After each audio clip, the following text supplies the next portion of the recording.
আম্মা আমি আপনার মাথা ছুঁয়া পছন্দ করে কইতে পারি আম্মা যে আমি কারো কাছ থেকে ঘুষ খাই না।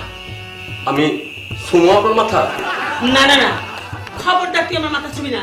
তোর আমি এই জন্য লেখাপড়া শিখাইছিলাম। আরে আম্মা কেডা আপনারে কি কইছে কইবেন তো?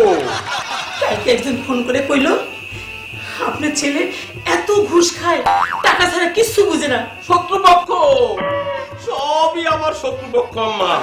আমার নামে বদনাম ছড়াইয়া আমার এইখান থেকে সরাইয়া দিতে চায়।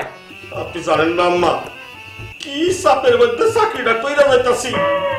আর ওই যে আমার অফিসের ঠিকানা সাপ্লাইয়া এক একটা ইবলিশ খালি আমার গুসা দে, খালি আমার গুসা দে। কিন্তু বিশ্বাস করেন আম্মা কাগো কাছ থেকে আমি এক পয়সাও ঘুষ খাই না। আসসালামু আলাইকুম স্যার। ওই যে আম্মা কইতে কইতেই আইসা বসে।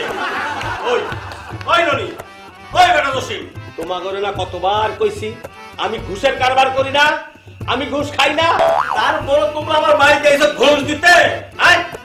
ওয়ালাইকুম সালাম।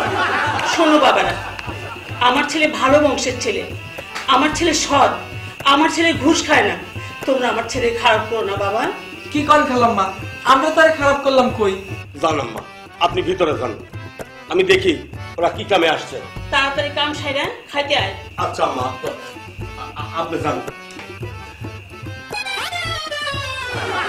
খালাম্মার সামনে আপনি আমাদের তো অপমান না করলেও পারতেন।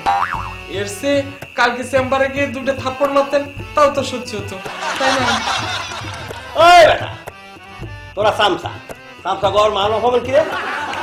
এখন ক কি কইতে আইছস? স্যার পরশু রাতে জসিমের বাবা মারা গেছে, ওর খুব টাকার দরকার। বিলটা যদি আপনি একটু দিয়ে দিতেন। বিলটা দিতেন মানে? ওই বেটা বিল কি আমি দেই? না না স্যার, বিল তো দেয় অ্যাকাউন্টস, কিন্তু ফাইলটা তো আপনার কাছে পড়ে আছে অনেকদিন ধরে। আপনি পাস করে দিলেই ও টাকাটা পেয়ে যায়। ওইদিকে আবার সিস্টেম করা আছে। আমার সিস্টেমের কি হবে? কি কোন স্যার, এই মাত্র না আপনি খালাম্মার সামনে কইলেন? সত্যি তো আমি তো ঘুষ খাই না। এই যে কিছুক্ষণ আগে কইলি সিস্টেমের কথা, আমি তো সিস্টেম খাই না। তোমার বিল তো 5 লাখ টাকার না? এই 5 লাখ টাকার বিল দিতে হইলে আমার সিস্টেমে ঢালতে হইব 1 লাখ। বলেন কি 1 লাখ টাকা? আমার বিল লাগবো না, আপনি আমার মাল ফেরত দিয়ে দেন, আমি মাল লয়ে যাবো। ওই কথা তুই কি জানো এই মাল তো হইতাছে অফিসে, অফিসে একবার মাল ঢুকলে সেই মাল তো আর বাইরে হয় না। স্যার আপনার পায়ে ধরি, আপনি 50,000 টাকা নেন, বিলটা দিয়ে দেন স্যার। বাবা ওয়াহিদুল ইসলাম, কিসের এত হট্টগোল? কিছু না মা, কিছু না। এই কন্ট্রাক্টরের বাচ্চারা আমারে ঘুষ সাথে আমার বাচ্চা বের হলো, আর কোনদিন আমারে ঘুষ সাথে না।